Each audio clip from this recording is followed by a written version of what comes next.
आज बिजनौर पुलिस के अंतर्गत थाना शेरकोट में स्थानीय पुलिस ने बहुत ही बड़ी सांप्रदायिक साजिश का होने से रोका। घटना कुछ इस प्रकार से हुई कि ये सूचना लगभग 5 बजे के करीब आई कि 2 व्यक्तियों के द्वारा जलाल शाह की मज़ार पे तोड़फोड़ तथा कुछ चादरें जलाई गई हैं। इस पे बहुत ही त्वरित कार्रवाई करते हुए पुलिस वहाँ पहुँची। जब तक पुलिस वहाँ तहकीकात कर रही थी, ये सूचना फिर से प्राप्त हुई कि उसी थाना क्षेत्र में भूरे शाह की मजाल पे भी कुछ तोड़फोड़ और आगजनी हुई है। वहाँ भी पुलिस और पीआरवी की गाड़ियाँ पहुँची तथा बहुत ही त्वरित कार्रवाई करते हुए 2 व्यक्तियों को गिरफ्तार किया गया। ये दोनों व्यक्ति, जिनका नाम कमाल और आदिल हैं, ये सगे भाई हैं। इन लोगों ने गेरुए रंग का पट्टा सर पे बांध रखा था तथा इनके द्वारा ये घटना कारित की गई थी। स्थानीय स्तर पर यह भी सूचना प्राप्त हुई थी कि वहाँ धार्मिक ग्रंथ को भी क्षति पहुँचाई गई है, लेकिन वहाँ उपस्थित धर्मगुरुओं के सामने ये चीज़ें चेक की गई तो धार्मिक ग्रंथों को किसी तरह की कोई क्षति नहीं पहुँचाई गई है।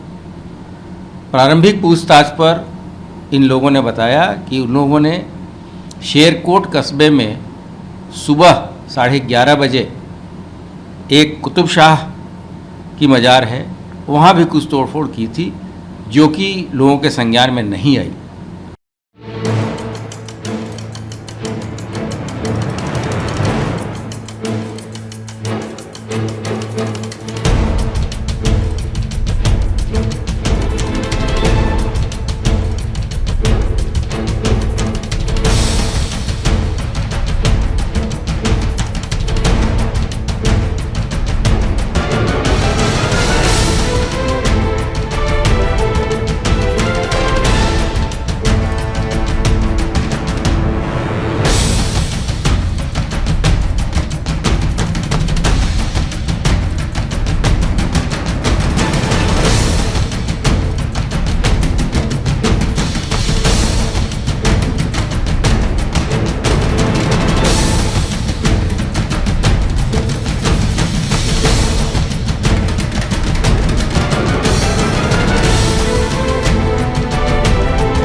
ये पूरा घटनाक्रम ये दर्शाता है कि विशेषकर जब कांवड़ का मेला और कांवड़ का रस सबसे ज़्यादा चल रहा है, उस समय इस तरह की घटना कारित करा के माहौल को बिगाड़ने की कोशिश की गई है। आगे इस संबंध में जो प्रदेश की जांच इकाइयां हैं, उनके द्वारा सघन पूछताछ की जा रही है। पूछताछ के दौरान 2 भी तथ्य प्रकाश में आएंगे, उससे सभी को अवगत कराया जाएगा।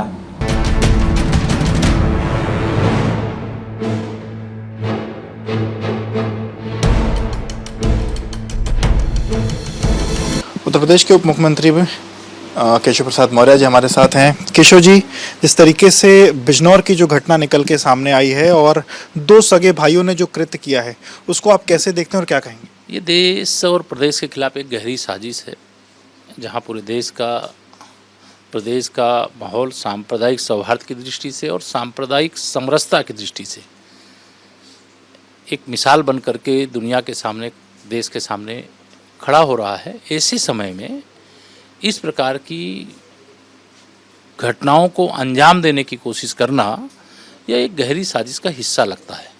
लेकिन ऐसी साजिश करने वाले कान खोल करके सुन लें कि अब इस प्रकार की साजिश ना तो उत्तर प्रदेश में और ना देश में सफल नहीं होगी। यह सारे लोग जो बौखलाहट में इस प्रकार की घटनाएं एक मुस्लिम और हिंदू वेश धारण करके जाते हैं, किसी मज़ार को नुकसान पहुंचाते हैं, ये मतलब जितनी भर्त्सना की जाए इसकी कम होगी। और मुझे पूरा विश्वास है कि इसके तह तक पहुंचेगी पुलिस और जो इसके दोषी होंगे उनको खोज निकालेगी। कांवड़ यात्रा चल रही है, लगता है माहौल खराब करने के लिए सब कुछ। निश्चित तौर से ये तो माहौल उत्तर प्रदेश का कैसे खराब हो, उत्तर प्रदेश में जो कानून व्यवस्था है, उत्तर प्रदेश जो दंगा मुक्त है, जो उत्तर प्रदेश विकास के पथ पर आगे बढ़ रहा है, जो उत्तर प्रदेश गरीबी से मुक्त हो करके और एक तरह से सुव्यवस्था की ओर बढ़ रहा है, लोगों के जीवन में खुशहाली आ रही है, जिन्हें ये सहन नहीं हो पा रहा है वही इस प्रकार के घिनौने कृत्य करने का काम करते हैं। लेकिन इसकी जांच करके इस पे जो भी मतलब दोषी हैं, ये केवल 2 लोग नहीं होंगे, मुझे लगता है इसमें बहुत बड़ी चैन होगी, क्योंकि ऐसी साजिश शायद पहली बार मुझे इस प्रकार से देखने को मिल रही है। बहुत बहुत शुक्रिया बात करने के लिए। तो आप केशव मौर्य जी को सुन रहे हो, तो उन्होंने साफ किया कि इसके पीछे पुलिस जांच कर रही है, लेकिन बड़ी साजिश हो सकती है और साजिश का पर्दाफाश पुलिस जरूर करेगी। वीडियो जर्नलिस्ट जितेश अवस्थी के साथ विवेक, नेटवर्क, लखनऊ।